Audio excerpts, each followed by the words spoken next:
find your orientation to life where the direction you're exploring is fun and meaningful to you. I think if people did that, then a lot of the other stuff takes care of itself. Welcome to Resilience Redefined. I'm your host, Michael Osterlink. This show is about building better humans, institutions, and systems. On the show, I'll be interviewing many different experts from across many different fields, including human optimization, health and fitness, team building, mind-body medicine. In the institutional space, we're looking at different institutions and how we can create new ones, new models and maps, including in medicine, in education, in intelligence community, in law enforcement, in the military, especially in the special operations community. Thanks for being here and enjoy the show. Anand Rao is the founder of Developmental Mastery, a synergistic synthesis of effective change methodologies. He specializes in guiding people toward profound growth and transformation, helping them live more fully from their essence and inner wisdom. With nearly 3 decades of experience, his approach integrates developmental psychology, somatic practices, and synergistic systemic models, weaving together principles of alignment, wholeness, and self-actualization. His work draws on developmental frameworks from leaders like Robert Keegan, Suzanne Cook-Reuter, and Terry O'Fallon, combined with insights from mindfulness, energy psychology, and dynamics of human systems. Anand, it's great to see you. Hi, thank you. And I can say I do know his work works because I actually know clients of his who've greatly benefited from working with him. And actually a client introduced us for an initial conversation. So I want to do a shout out to thank her. I won't name her, but thank you for introducing me to you. So I love the fact that you bring in so many different schools of thought, practices, technologies, tools, a man after my own heart. Many of the same schools of thought that I have studied with formally and informally. But I'm wondering, Anand, what originally led you to engage kind of spiritual development, human potential, human optimization, personal growth, however you want to frame the world that kind of moves people in an evolutionary framework forward? Yeah, okay. So like so many people, what brought me to personal development was suffering. So in my 20s, I was pretty unhappy. So I need to backtrack a little bit back from there. So my parents were Indian and they came over from India in the 1960s. And this is kind of foundational in terms of how we come into the world, right? So many of us relate to the world and we go, okay, well, where did this all come from? And there is one of the jokes is, so what is the cause of all your problems? Is it your mother or your father? Right. And so I think in my case, they weren't mean or horrible, but it was just both. So my dad was an orphan. And then my dad went back to India when he was 41. He met my aunt on a Friday, the older sister, said, will you marry me? She said no. On the Saturday, he asked my mum. She said yes. So they got married on the Tuesday and they came back to England on the following Friday. So my mum, who was quite timid and quite shy, suddenly left her family, her country, her environment. Now in hindsight, I go, oh my God, she was an adventurer. But at the time, it was like, whoa, what did you do? So being born to 2 parents who were not able to do that very early development, this was the kind of critical piece in terms of my way of being in my early life. Was very hypervigilant, very frightened, very kind of the world is a dangerous, scary place, which you get from 2 parents who've come to a country that they're not, feeling very safe in. So this is biological. It's not really psychological in some ways, right? Because at that kind of level. So being the good Indian boy, I went to school, university, got the A grades, went to Cambridge University, made the parents happy, but I was miserable. And this is really when the personal development work started, because through my childhood and my teenage years, I really hadn't individuated properly, right? Okay. And therefore going to university, like so many people, was such a shock. And I didn't know about stage development or any of these kinds of ideas. And we can go into that later. And so, of course, being a good kind of bookworm, I thought, oh, well, the answer must be in books, right? So I started reading self-help books like, probably many people do. Like there must be some information out there. Someone must know what this is and how you fix it and how you solve it. And it was only really in my late 20s, and it was driven by this need for, like, how do I alleviate this suffering? I'm feeling isolated. I'm feeling alone.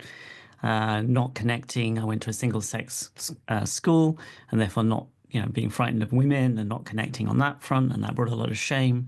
So there was a lot of stuff to fix. What's wrong with me? Am I broken? I mean, I'm sure a lot of people can kind of resonate in the early stages of development with these kinds of things.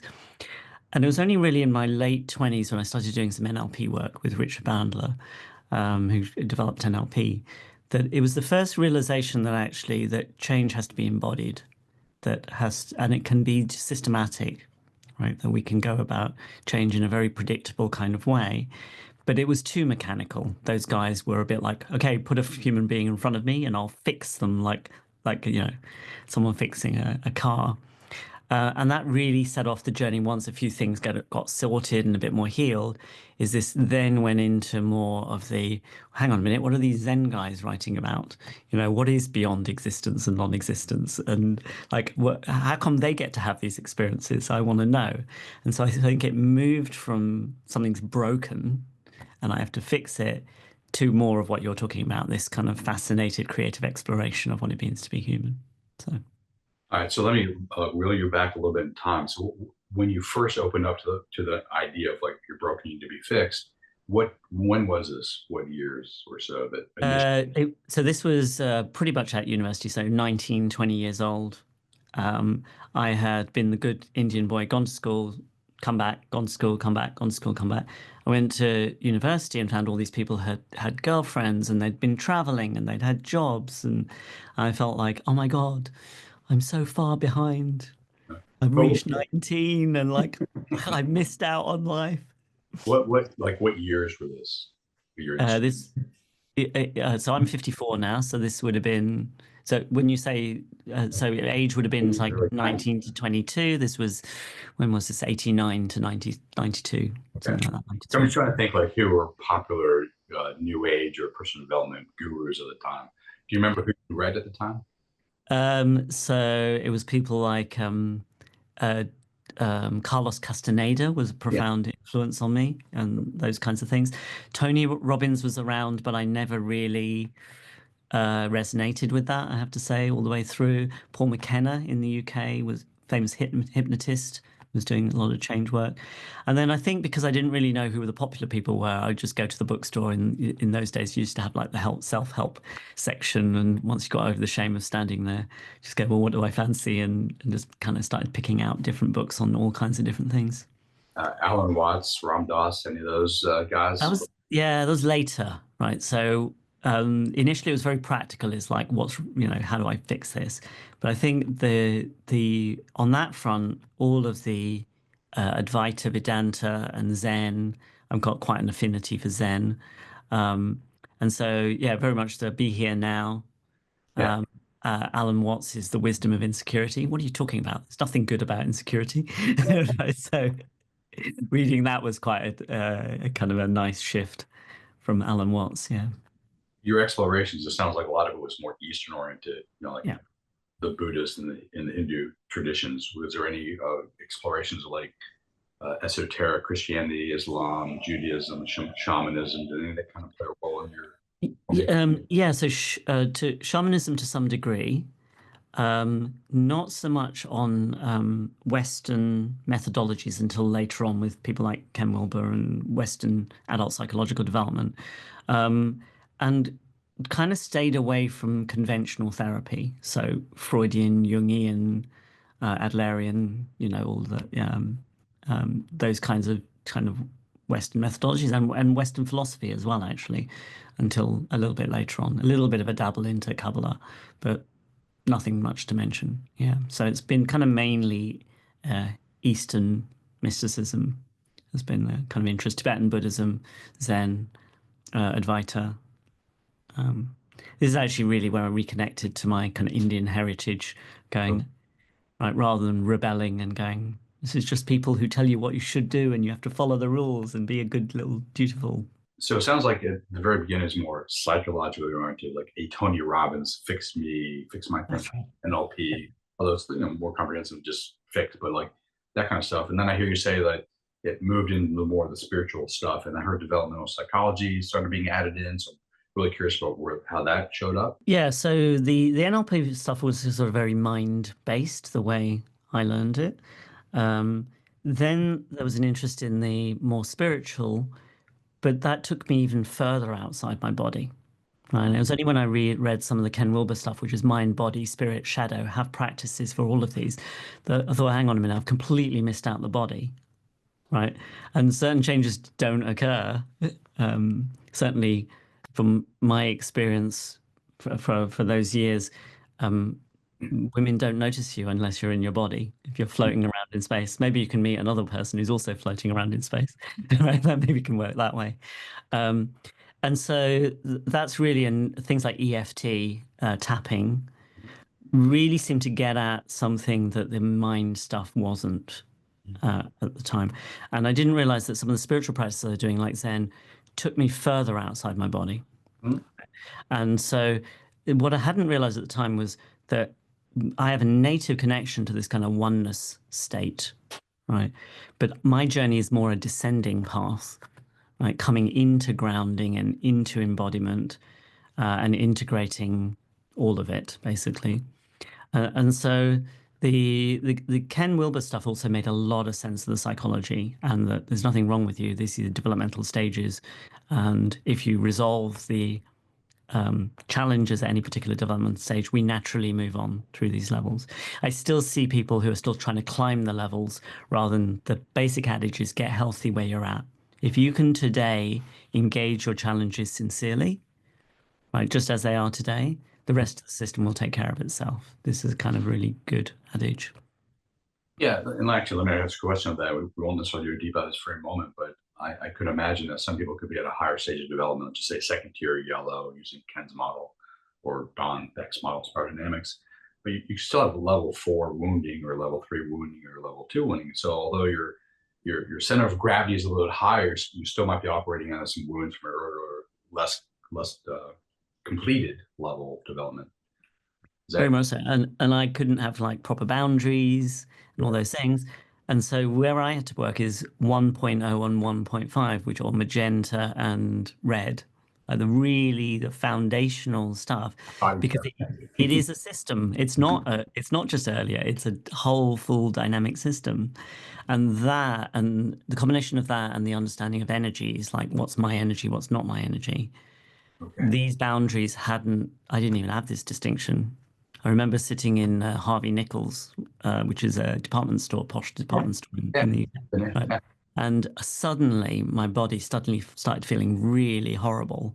And I'm like, what is that? Because nothing's happening. And I looked, my head just turned to the side. And this woman had come down and she sat down. And as soon as I put my attention on her, the horrible, yucky feeling, my body just suddenly intensified. And I went, oh my God, that is a direct empathic felt sense without ever talking to somebody. Hadn't even looked at her before the feeling had started. Maybe I'd caught her out the corner of my eye, of that we're way more connected as human beings than we might think. And so then I learned all these methodologies from more energetic, a guy called John Friedlander, who's a more mystic energy worker, to differentiate what's my energy, what's not my energy. And that's really helped in a big way. Yeah, yeah. Very much so. Like what I'm hearing you saying is like using Wilber's language, ascending and descending paths, you integrate it into the body as well as the more transpersonal explorations. Exactly that. And because I did a lot of things that didn't work, Mhm. right? This is why I know loads of models and different methodologies Yeah, now, yeah, right? And go, oh, I'm not looking for the one model now, yeah. but actually a really skillful judicious combination of all these different methodologies. There's a model from Willem Reich called the organismic rights, right? And one of them is people want to assert themselves in the world, right? But the way that model, which is a developmental model, goes is first is the right to exist, then the right to need and want, then the right to assert, then the right to individuate, then the right to love and be loved. It's really hard to assert yourself if you don't feel like you even have a right to exist or a right to your needs and wants. And if you go developmentally, these things build on each other, and naturally, there's just a more healthy development, evolution. Yeah, and back to your point on level one and two, it's like, it's not just a cognitive developmental thing. It's literally a psychophysical one that the sensory Mm. motor part of the brain needs to be activated so you can actually engage the world in healthy ways, setting boundaries or engaging, like connecting with someone else, which I think is so important. And I find missing in modern conventional psychology. Then everyone seems to have their like, oh, I love this. Like you're saying, like this answers everything. No, yes, and yes, and yes, and yes, and yes, and. So I definitely appreciate your expansive, inclusionary approach to human growth and development. Thank you, Yeah. thank you. Yeah, a couple of things spring to mind. Just on that, uh, I used to say this thing about the bagel technique for enlightenment, which is there's this guy and he does 25 years of meditation and then he hits a crisis in his life and he has a divorce and then he loses his house and he loses his job, right? And he's really facing his demons and he's walking down the street one day and he walks into a bagel shop and he orders a cream cheese bagel and he comes out and as he bites into the bagel, the veils drop away and he's suddenly awakened to the realization of true nature and Buddha nature, unborn, undying. Now he has tens of thousands of followers teaching people the exact right way to bite into a bagel in order to be enlightened. Like the classic kind of misattribution, false Oh, I love that. attribution problem. That's awesome. That's a much funner way there's a book by Coop, I think it was name is if you see the Buddha on the road, slay him. I remember reading that in Right. like the 90s. Similar concept, but I think I like the bagel story one much better. So was this just a personal exploration for your own growth and development, or when did that eventually? Obviously, you turned it professional because that's what you do for a living. But when did it switch into a professional? Yeah, so at the time, the primary reason at the beginning was to do with relationships. That's the thing I wanted to sort. And I was working in the oil industry, so I got my degree, theoretical physics, and I did a master's in petroleum engineering. And I joined the oil industry because I wanted to fill in my development, travel to different countries, Right. and all those kinds of things. And then so I did that for 8 years, and I was in London, then Aberdeen, then Copenhagen and Jakarta, and that filled out or enriched my humanness, I guess, rather than this super narrow view of reality and other people. And then I became a consultant in oil and gas, and really it was just basically an ATM to get cash in order to do personal development, right, and explore the other things, right. And it only really kind of moved over into working with others in 2019 or so. One of my closest friends, Annie Lala, she basically said, just get one client, right? Get someone to pay you like $200, just one client, and you'll be on your way. It's like, what are you doing? You've got 25 years of training, or 20 at that point, 20 years of training. Why aren't you doing this in the world? And there was just still some kind of no, I'm not ready, I'm not ready, I'm not ready. Right. And then through a series of events, I got a contract with a company in Las Vegas to work with their leadership team over there. And uh, it was one of those where just the world kind of naturally said, okay, enough is enough, right? It's time to do this, right? And with Annie Lala and Eben Pagan, her husband, Eben's been quite big in internet marketing, and they now do leadership programs. They had a coaching school, and Annie had said to me, "Why don't you come on and just do a guest teacher spot?" And I did Okay. that. And so for 3 years, I taught coaches who wanted to build their own businesses. And the fact that a lot of it is inner game, it's this stage development. If you don't feel like you've moved into having a proper sense of self, you can't weather the storm of other people having negative opinions or something going wrong. You've got to have a stable sense of self. And many entrepreneurs go, well, what's the latest marketing thing? And how do I do this? And how do I do that? But 3 years of teaching like 30, 40 coaches a week, you hear all the patterns, you see all the things. Right? They go, no, I can't do my avatar yet because I haven't done my business cards or right. And everything you can hear other than I've got this skill, this capability to help others, go and find someone, help them, and then when you're ready, take some money off them. Right. And really it's those 3 years. I'm very grateful to those guys because those kind of flying hours you just can't get normally.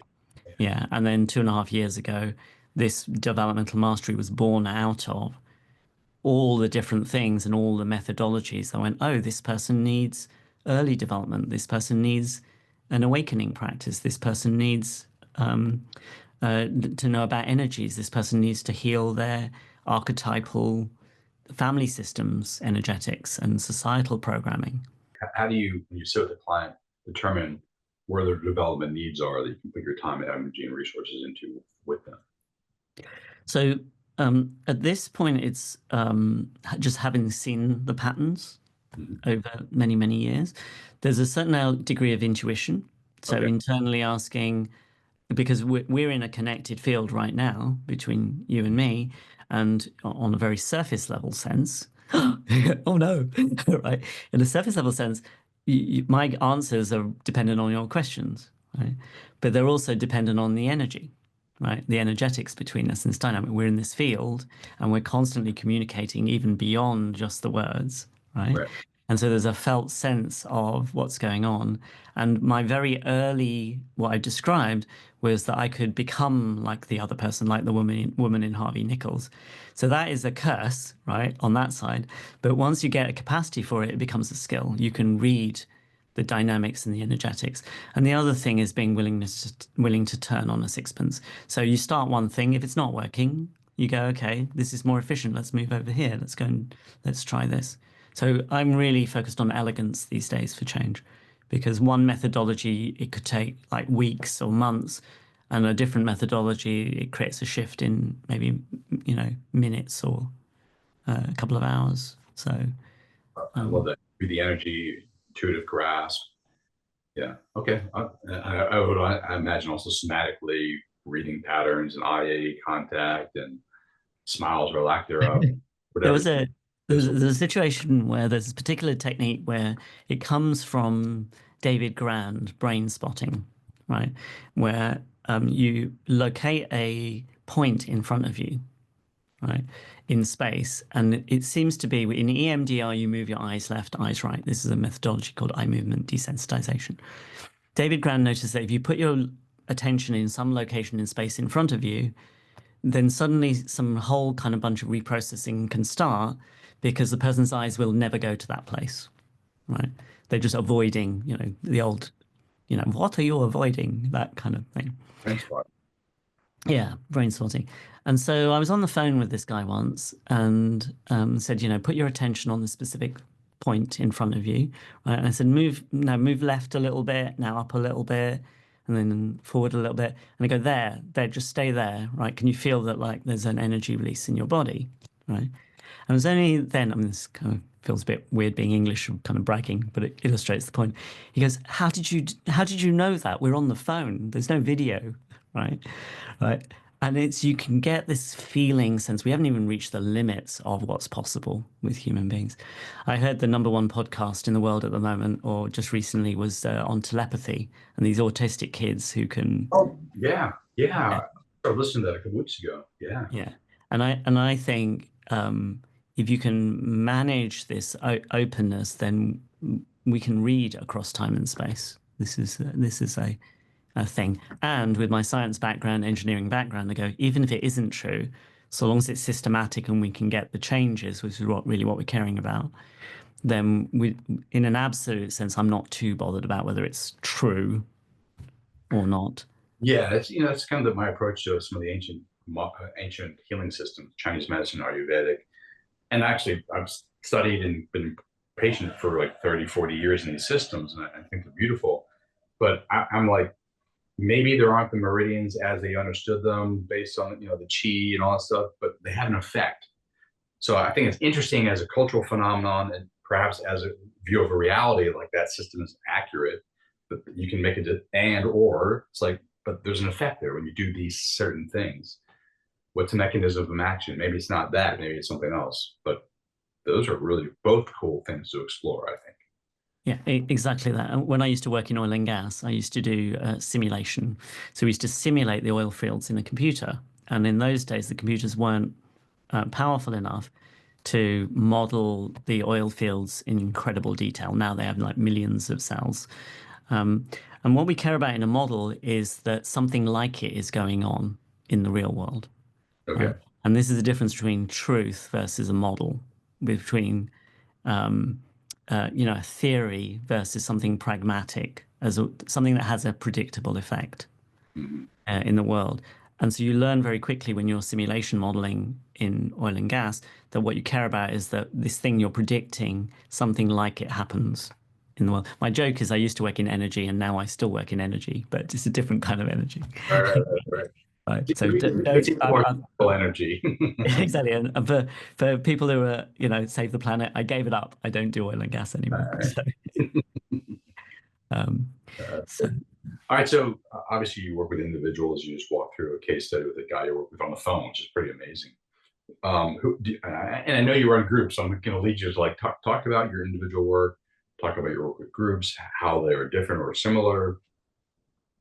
so the let's start with the individual stuff. So the individual stuff, what I find more and more these days, is it's people who have actually done a fair amount of work on themselves already, right? And the bit that's missing, the bit where they're having a challenge is that they've got these incredible capacities, but they haven't taken on this adage of get healthy where you're at. So there's bits missing, right? And when you fill in some of these developmental pieces, you get this massive jump forward that looks like a miracle. It's not a miracle, it's because they've spent, 1 decade, 2 decades working on themselves. They've developed metacognition. Some part of them has broken through into emptiness, right? And therefore, if we don't have to go back into conventional change work, in order that potentially takes months or years in order to get quite quick shifts and moves forward, right? And I like to do that. I used to do it over 3 or 4 months. I like to do it over an extended period now, so between 6 months to a year. And I've never seen this anywhere else, but I really like this. Some of the people said, I don't like it when we stop and we just kind of drop off a cliff. So now I do 4 times a month for a while, then 2 times a month, and then once a month, right? Because I don't want to build dependency on me. This is all about handing over these capacities and capabilities, and they can go, I've got the reins now, I can take over in my life. So that's kind of the work I do. And it typically tends to be people also who've arrived at some kind of developmental transition. So they might be coming into the construct aware stage, kind of waking up to the realization that we're constructing all these forms. Someone I worked with recently, she's a psychotherapist, long-term Buddhist. She has worked with like Tibetan lamas and things like that.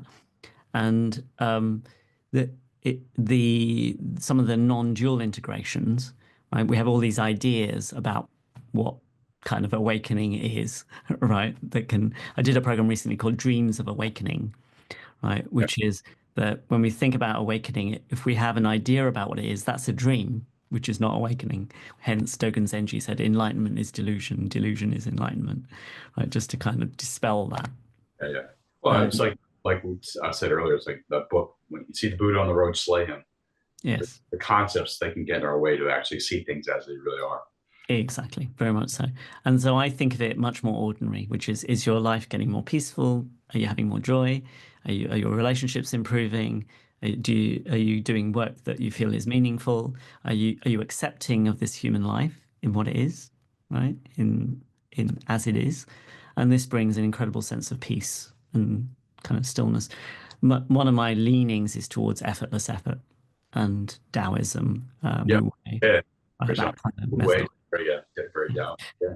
So that's the one-to-one work. The groups are kind of interesting ones. I have a monthly program, and we do a different topic every month. So last month was Dreams of Awakening. This month is Now is the Time, Oh, right? Which is both means now is the time to kind of get on with things and do things because people go, no, I'll do it later, and you can't do it later because when you do it, it'll be now, right? So you either do it now or you don't, right? that's awesome. Right. And it also is more the understanding that this physical world, we can't not be in this moment, right? The only way to go to another moment is in our minds Mm. because the past, as far as I know, no one's invented a time machine. We can't leave this moment, right? It's always now, right? So it's a play on words, right? And those are small groups, 12 people. And it's kind of a community feel. Some of these people have been around for a while. Yeah, that's And what yeah, it's more that. there's a community, there's a connection, there's an exploration. And my focus is more on exploration and creativity and play than it is on therapy and healing. And you might even say coaching, to be honest. I Okay. prefer to think of it as learning and growing and evolving and Yeah, yeah, yeah. this fascination with being human. And then I have one more program, which is my most wacky stuff, which is called Magical Mystery Mastermind. Okay. And that literally is just like the leading ledge of let's see what we can channel into this moment. I used to joke that all my stuff comes from 2036, 2037, 2038. I'm I'm a scientist, I'm grounded, but I'm not even. I used to joke that, but I think that there might be some truth to that, Mhm. right? That we can access or tap into future states and call Mhm. into this moment from the future as well. And then there's one more, which is I kind of care about quite a lot. So Terry O'Fallon, who's a leading developmental researcher, she said some of our coaches and the people we've trained, they do all this development, later stage development, but they can't build their businesses. They can't seem to do the basic things to build an entrepreneurial business. So I did a program called The Inner Entrepreneur, and that's really the fact that this whole business of being an entrepreneur is really an internal game, right? Largely. All when people go, I need to know what to do, you can go on ChatGPT and it gives you like a detailed plan of what to do. This isn't what's stopping people anymore. Right? Yeah. And so I now have a program called the Advanced Inner Entrepreneur. That's a 9-month program. And that is sorting out all the stage development, all the internal stuff to do with how can you be you in the world in your fullest expression, right? Love that. So the premise is it's flipping it on its head, not I'm stressed out trying to run my business. It's can I use every single challenge that comes out up in my business for my personal development and growth and change and evolution? And in doing that, people end up being more successful in the world. The person that introduced us, she's now well on her way to selling, top end programs and retreats and having fun doing it. This is kind of what the point, right? Which is awesome. The theme of my podcast is around resilience. Mm. And you just did a beautiful, playful, like explanation what that might look like. Because in my take, and you just said, is like you can take you can take any interaction in one's life with people, the environment, yourself. Always an opportunity for, and I don't mean awakening necessarily in the spiritual sense necessarily, but to awaken. It's like I like to say, smile at adversity. Say again? Smile at adversity, Right. because adversity gives you the opportunity to learn more about yourself and where your strengths are and areas that you might want to explore and look into, or where your relationships are at. So I love the way you just talked about using entrepreneurship, not only to generate a great business and have a lifestyle, but like as a means of growth for yourself as a human being. That's beautiful. I really like that smile at adversity, because very often we think we're looking at what we're looking at, but when we change our lens, what we see changes, right? This is a dynamic universe of perception. Yeah. And so that shift from get through adversity, battle adversity rather than smile at adversity changes your engagement, your relationship to reality, everything. It's fantastic. Thank you. And I like to say like multiverse instead of universe, because there's so many different songs being sung. We get caught up on the song. And to your point much earlier, it's like model, yes, and there's so many different models out there. What works in the time in this very moment for this particular person, great. Or maybe it doesn't work for them at this particular moment. Cool. Yes, and there's so many songs out there that we can start listening to. I think one of the people want to climb to these later stages in many people in the integral and developmental models. I think the one being skipped over a bit too quickly is the pluralist stage, this multi-perspectival, being able to handle multiple contradictory perspectives, and they're not truths, they're perspectives, right? Because what this means is we become at peace with the contradictions within ourselves, which means they start resolving. Um, when we can sit with a Zen koan, which is like, what are they talking about? One hand clapping, right? That we can handle dilemmas, paradoxes, the structures, and we don't have to get freaked out by it. Well, And do you yeah, do arts work as part of your work? I do. Sometimes I'll do it at the level of mind, right? Right. But another way to do parts work is essentially to treat it like a koan, which is you've got this impossible problem to solve at the level it's being presented. So the example I sometimes use is like little Johnny's in the kitchen, right? And he's baking cookies with his mum and like he's having a great time, flowers going everywhere, right? And everyone's, there's joyful laughter. And then dad comes through and he says, I'm just going to the shops. And little Johnny bursts into tears, inconsolable. And mummy says, "What's wrong?" And he goes, "Well, I want to go to the shops with dad." And dad says, "No, don't worry. You can come to the shops with me." So he rushes into the hallway, gets his boots and his little coat on, rushes out to the car, straps himself into the back, and dad gets in the car, closes the door, and then little Johnny bursts into tears. And he goes, "I want to be in the kitchen baking cookies with mum." Right?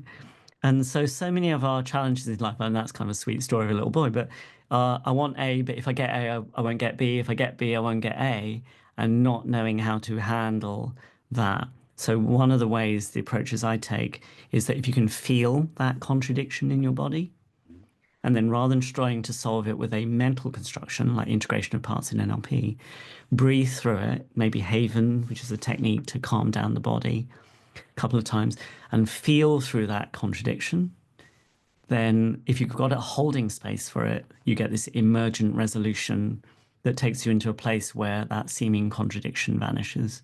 And from there, from a little bit further on up the mountain, you might be able to see how you can have A and B, or A after B, or they didn't really need A to begin with. You needed that when you were 6. Right, right, Um, right, right. so What I see, I'm a visual person, is like you're talking about level 6 in spiral dynamics or Wilber, being able to hold multiple perspectives, even they seem contradictory. But with your example of the somatic with the body, like I would wonder, like, oh, we need to expand. It's not perspectives limited. It's not just limiting to perspective. It's like limiting. It's like how to expand it to include the energetics of the perspective. Like it's not just in the mind. It's literally embodied. So the way I think about that is that let's say someone has a challenge in the mind, you can have an intervention at the same level, which is the mind, right? But because we're an entire dynamic system, you've got mind, so you can play at that level, change the thoughts, emotion, you can play at the level of emotions, physiology, body sensations, moving attention, right? Moving physicality, right? So we've got all these other languages, so to speak, within which to do interventions. And sometimes when one is really, really difficult, very often one of the others is just you get this shift or this change really quite simply. So that we're this and people go, do the thoughts create the emotions, or do the emotions come first and create the thoughts? It's a system. This is the, teal and turquoise, this understanding that we are dynamic systems, and therefore cause and effect attempts at change very often create resistance because we don't like it. Our systems defend and block and try and stay the same. So, what question I did not ask you that you'd like to answer before you wrap this up? What question did you not ask me? Yeah. Okay, well, the one that comes to mind is why do you do what you do? Why do Right? I do what I do? No, no, no. Why do you do what you? Oh, what? Why do you? Yeah, Okay. yeah. Hey, you spin this around and interview me, and I'm confused. No, All right. no. So, Fair enough. and the true answer now is I have no idea. Right? Right. And so for people who are looking for their purpose, Mm. right, that it's going to be clearly defined, and then they're going to get a feeling, Mhm. right? That yes, this is my purpose.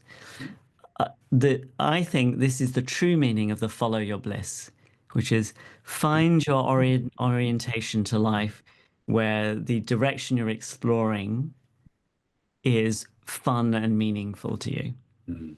right? And I think if people did that, then a lot of the other stuff takes care of itself. I love that. It just reminds me of your quote of Alan Watts, "The wisdom of insecurity." Why do you do what you do? I don't know. And you're not knowing. And that's a playful, fun place to be. Yeah. Yeah. Where can people find more about your programs, your individual work, your groups, along those lines? So the website is Developmental Mastery, mindfulness.com. And I have these things, these free sessions on a Saturday, a couple of times a month, and they're called Saturday Coaching Club. Right. And the reason they're free is because then, I'm doing a few of these kinds of podcasts, more and more so. But the challenges of explaining this stuff rather than people coming and seeing it and experiencing it, right? And the kinds of shifts that are possible. The tagline for developmental mastery is for surprisingly elegant change. Nice. And the reason for the surprisingly in there, because I really want to question the assumptions about how long change takes, how hard it is, whether it's fun or not. And so to me, rather than have a look at the website, right? But sign up to one of the Saturday classes and just come along and see what happens. Because we have a lot of fun. People are very engaging. It's a very safe place. And we don't do therapy. We explore the limits of human possibility of changing elegantly in the moment. Love Yeah, and I have a Substack as well, which you put in the show notes. I can't remember the exact Yeah, website for that one. actually, I'll add all the websites and things to the show notes as well. Anand, thank you so much. It's been a pleasure talking to you, learn more about you, see how you work. Man, keep up the great work. Thank you so much. It's been fun.